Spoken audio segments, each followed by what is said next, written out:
I'm mentally ill, but fashion got me. Do it though? Today we're going outside. Yeah, I've been coping. I've been coping with a lot, actually. There's a lot to cope with. And, you know, I don't want to get out of bed anymore. Just kind of want to lay here for a little bit. Fashion's been one of the biggest copes of mine for a really long time. It's helped me get over my insecurities with my body. It's helped with my confidence. It's also helped me deal with a lot of life issues that I just, got over with just buying a bunch of clothes. Now, did this solve any of my problems really? No. Did it make them last a lot longer? Definitely. And has fashion just ruined my life in general? And with that, you are now entering the fashion cope.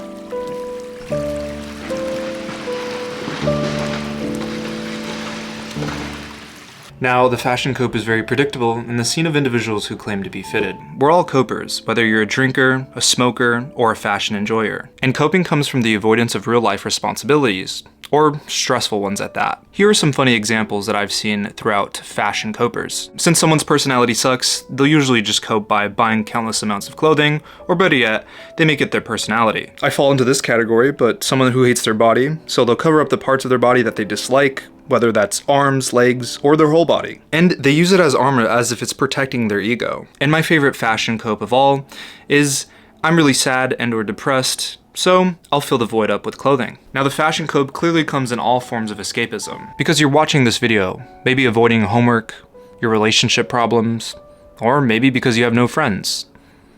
I really highly doubt you're watching me because I'm actually entertaining. I really doubt that. When I was younger, to avoid doing homework and or other responsibilities, I would watch YouTube. Or better yet, I was browsing through 99 plus pages of random designer clothing that I could never purchase. Now, all of that's really just cope. Whether you're coping with me, or you're coping with your friend, or you're coping with alcoholism, we all cope. If there's any other fashion copes that you can come up with, leave them down in the comment section below, and maybe I might pick them up in another video where I expand on the idea just in general. So make sure to leave some comments. Anyway, let's focus in on problem-focused coping, and let's define it. And problem-focused coping is a task-oriented coping style that attempts to alter stressful situations with active efforts to solve problems or reduce negative impact. And we typically do see this a lot with fashion. Now, some of these fashion copes I definitely relate to, because I myself am a coper. Now, fashion becoming your personality. I know a lot of people deal with this all the time, especially with the insecurities that come with, generally speaking, your personality. A lot of the times being cringe is something that isn't necessarily welcomed with open arms, but being your true self is going to be very cringe because not everyone's going to understand you, and of course not everyone's going to love and care about you. But that's just real life. Not everyone's going to want to be your friend, and not everyone's going to really like you. So I think having that atmosphere in your brain just in general is going to really help you, especially procure a spot in the #1 area of being the best person that you can possibly be. Now, we typically see people making fashion their personality in the sense of that's all they know, and that's all they ever talk about. Usually we can see this with people that get heavily involved in fashion as a way of coping with the images of who they think they should be, I guess. Sometimes people think that being a fashion guy is cooler than their own personality. It's not. It's a cope. When fashion becomes your personality, it's really all that it is ever to you. Fashion is what you live, breathe, and eat. Or you don't eat because you only buy clothes. I mean, I think we all inherently will develop a personality that's involved with the hobbies that we really enjoy, especially something like fashion, since it's so intertwined with our own self-expression and it's an extension of ourselves. But the problem is, it's when it becomes your whole personality. It's supposed to be an exterior expression, not internal. And it's only supposed to be, again, an extension. It's like separate from you. Where people say like, your clothes are wearing you, so to speak. Those types of things. And I'm sure we have all met a certain type of person that's really into fashion, and that's all they really talk about. I mean, I've met plenty of people that are into fashion, and all they can really talk to me about is what clothes they bought or what new item that they picked up. Like, I mean, for the most part, I guess talking about fashion can be cool and all, but ultimately talking about it all the time, and that's all you ever have to talk about, you kind of suck. Now the question is, how is this problem-focused coping in fashion? Well, the problem is your personality sucks, and the solution is fashion's cool, interesting, mainstream, and people like it, so let's make that my personality. Problem solved. But in reality, long-term problems come with no personality. You're just a copy and paste of another guy, and you ultimately are just like everyone else. Nothing quirky or interesting about you. Now, retail therapy is heavily prevalent especially in the fashion realm, where we may have a problem arise, whether that's breaking up with a girlfriend, maybe your grandma died, or something happened that's quite stressful and traumatic, and the way you cope with it is by retail therapy. Whether that's over-consuming in vintage items, or maybe buying a bunch of Shein hauls in fast fashion. It may solve the problem emotionally, slightly, some instant gratification. Maybe it helps you avoid the problem and seek out something else, like, buying clothes and searching through a bunch of essence sales. But the issue is never solved.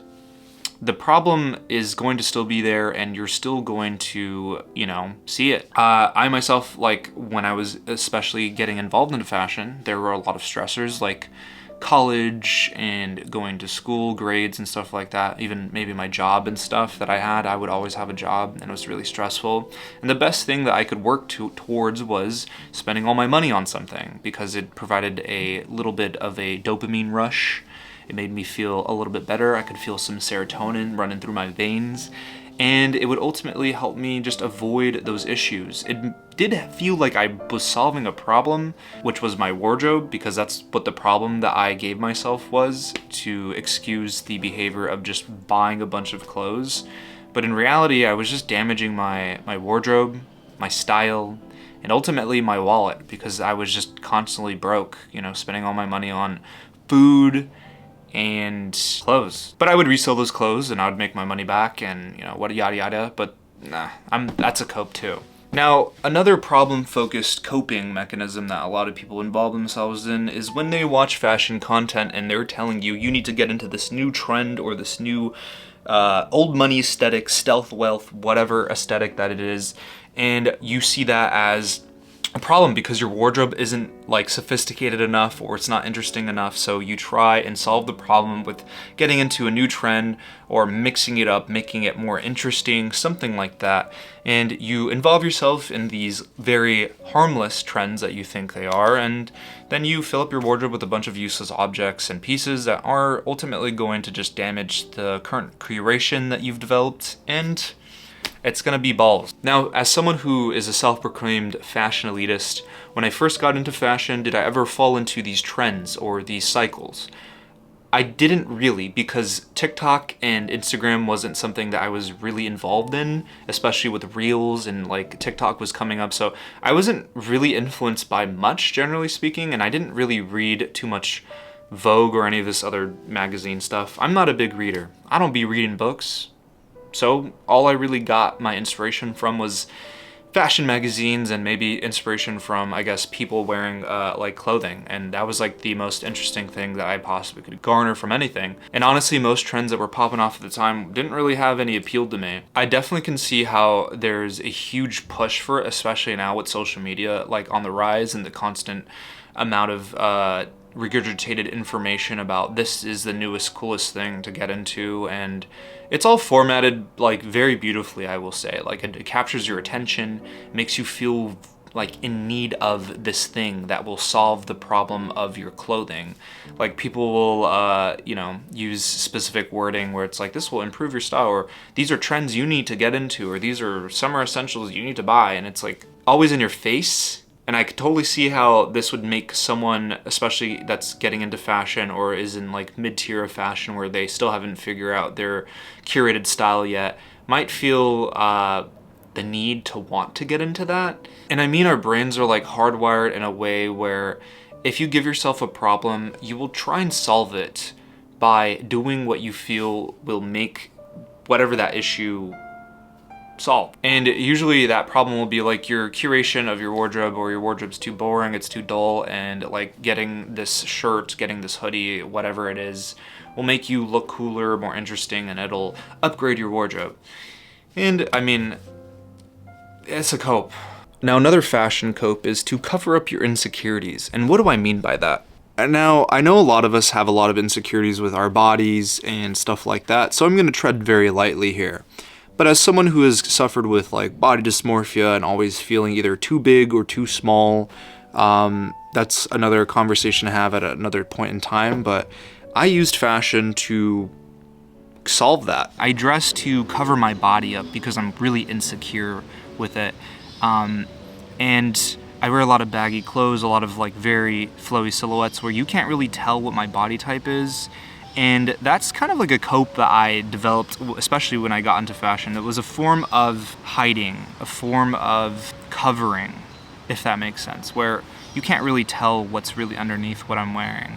Now, that's definitely a cope in itself where I'm not able to deliberately love my body for what it is, but fashion helped me, I guess, extend that to a point where I'm able to cover it up so I'm not so embarrassed by it when walking around town. Although clothing is an extension of ourselves on an exterior level, it's not a very healthy one at that. I mean, ultimately, I need to, self-improve, so to speak, my mind max, emotional max, body max, my body, and, learn to like what I have. There was something I read actually in this book that kind of hit home about that situation where I'm gonna find it because it's really interesting. They look different on the outside, however, if their internal affirmation is still that they're overweight, then their self-image will continue to be the version of themselves that needs to lose weight. Despite the results, their action and decisions will begin to change until they revert back to this internal self-image.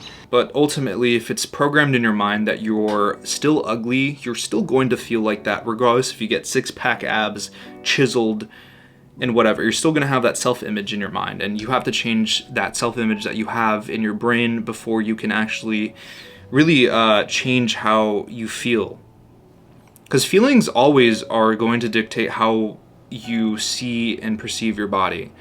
Just because you go through physical changes, your mental programming will still make you feel like you didn't really change much at all. You don't ever, give ourselves a chance to like ourselves and our bodies.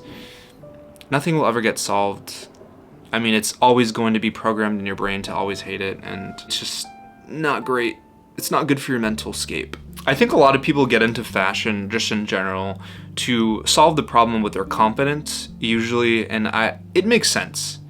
But I mean, ultimately, if you don't like yourself in general, getting into fashion is not going to improve that at all because you're always going to be wrong. Now, I wish we could have like an NPC thing where we were able to build our character up and change our body structure, but we can't necessarily do that. But the best thing that we can do is hide it, wear armor, and change how maybe our bodies may look, maybe making them bigger, maybe making them look skinnier, but it does not solve the problem. And it's just another coping thing that a lot of us get involved into. I definitely think it's involved and heavily enveloped in insecurity because, usually people that are like that don't like themselves. And sometimes, and I did it myself, like I mentioned, with fashion, I enveloped myself in it so that I felt less insecure. Overall, you gotta really ask yourself,